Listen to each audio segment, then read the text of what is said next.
guys, welcome back to the WODdoc Project 365, episode 579. I'm out here with coach and head coach and owner of Farmhouse CrossFit, Addison, and just got to jump in his class right before I go back over to the East Coast. And like I do whenever I jump into a class, I like to pick up little tips and tricks from whatever box that I might visit that day. And when I was talking to Addison, he said that he's like super into kettlebell stuff, right? Yeah, and we started talking about some of the things that we might see as a common fault, right? And one of the things were that we like to use too much anterior chain. Yeah. And the second thing that we kind of talked about was that this like leaving the bell behind type of thing, like the bell downwards. And you said it comes from improper hip hinging, and how no one, I guess this all comes down to is no one that seems to in the CrossFit community really work on the bottom position of the kettlebell. Correct. Right? Absolutely. So let's jump in right here, and we'll kind of go from there. Do you want me to get you a bigger one, 90 or something? Yeah. No. So this is good. Man. I just crush it out. Anyway, so I'm a huge advocate of the kettlebell. I firmly believe it's the single most important tool you can possibly put in any fitness regimen. And the cool thing about it is that you can take it anywhere, right? The other side of it is expensive on the plane, bro. It is expensive on the plane, right? But not as expensive as a barbell. No, but in CrossFit we see a ton of quad dominant swing. And what I mean by that is that people squat the bell instead of hitting the bottom. And the bottom of a kettlebell swing is the exact same position as the starting position of a deadlift, right? So posterior chain, the back side of your body. Okay. And so point number one, we have the same position as a deadlift. Yeah. Kettlebell should look the bottom of the kettlebell swing should look the same as whatever the bottom of a deadlift looks for that individual person, right? Absolutely. You don't want your shoulders rolling forward either. So we call packing those shoulders, right? So we got an athlete here, and you want to think about. You call me an athlete. Yeah, right. Man, you're so far away. Why are you so far away? Come on. Getting the logo in. Oh my gosh. I'll tell you all about it in a second. So you see a ton of people like roll their shoulders forward, right? And they're not in control of the bell. Yeah. So what you want to do is focus on pulling those scapulas together. Especially as they fatigue, right?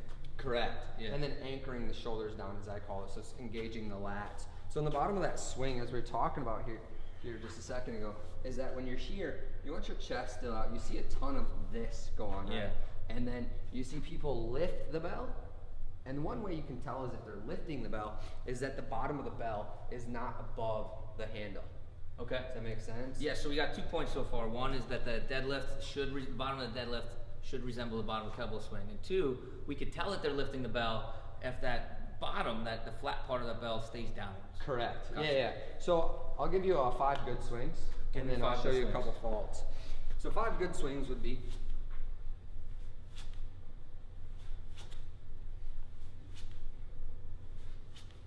So I noticed every time, like your bell almost flipped up, like even though we were doing like a traditional, what you call Russian swing, right? Correct. Where we don't think of it having an end, we just think of flipping the bell. Like I noticed that each time. Yeah, absolutely. Right? And we don't see that in the typical CrossFitter, at least. Correct. And the other thing is that comes through the hip extension, right? So on hip extension and the Ollie lifts, right? So we reach that hip extension and the bar floats, and at that floating point is when you would pull under and receive the snatch. Mm-hmm.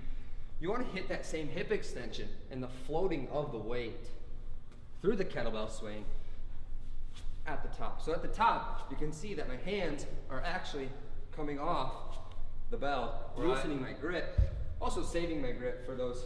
What I thought was, so jump back in that real quick, is what you'll see when Addison does this is that like his knees lock out so quick that they actually like jitter like a little bit. It's like boom, right? They're like rock solid. And when you said that, when I was doing it, see like boom. When I was doing it, I get like this soft knee bend. I kind of like do like one of these, even if I extend, and that's bad, right? A huge fault, yeah. So you're not using your quads, right? So if you properly, if you stand here and you properly extend your quads, right, your knees lock. Yeah. And you want to experience that same thing through hip extension. Okay. Because you can't really extend your hips if your knees are not extended, right? You could extend them. You use too much back. Like a door. Yeah. Yeah. Right? Yeah, I got walking around. To extend them, you have to engage your quads because the front needs to work with the back. Okay. So the first thing how will we get to the point where we start getting where the bell flips up? One great cue actually is to use a towel of some sort. So a common training tool for this is to take a towel, and if you have a towel and you swing, right? And now you're using, this t-shirt's not working. You're using the hips properly, right? Instead of, I like that.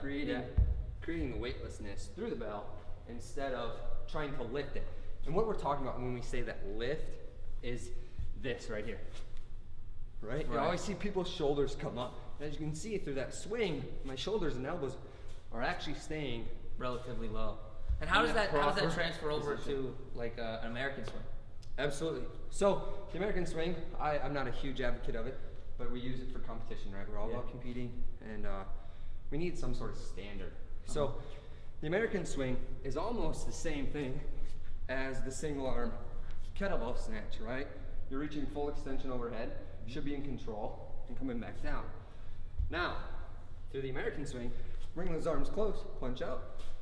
The arms close, punch out. You can see that I'm just doing the Russian swing through here, pull. And that looks like, to me, so much closer than we traditionally see people do. Like when we see this longer swing, like where they, like, rather than that. Yeah, and I mean, being a coach yourself, right?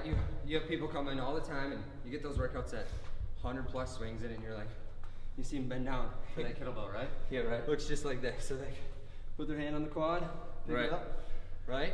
I just thought that was because I was old. That's part of it, right? Right. But their back gets super tight because they're squatting that bell. And as we were talking about, squatting the bell looks like this. Too much knee bend, not enough hip bend. So if you use the front side, it's like doing a back squat. Your deadlift is generally heavier than your back squat. Right. So the other thing is keeping that bell close on the American swing and finishing here. You can see I'm balanced, right? In the exact same position as my overhead press. In the overhead press, you don't hyperextend, right? Right. It's not a bench press. You want to be balanced. You reach extension, fold it back down. Reach extension. And if you keep that bell close, you can loosen your grip, saving your pull-ups on Helen. Cool. Love it all. Okay, so wrap up. We got, again, one last time, bottom position should look like the deadlift, right? Yeah. Second thing was that we should feel this flare, and we know that we get that if we get that good quad lockout and that full extension rather than kind of those loose knees. And then the third thing was keeping that bell nice and close.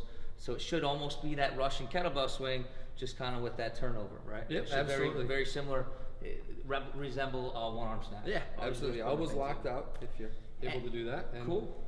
And your tip and drill for that was just to try it with a rope or a shirt. Yeah. So if you take a towel, towels work better than the t-shirt. The t-shirt you get a little stretch on there. Towels don't stretch at all.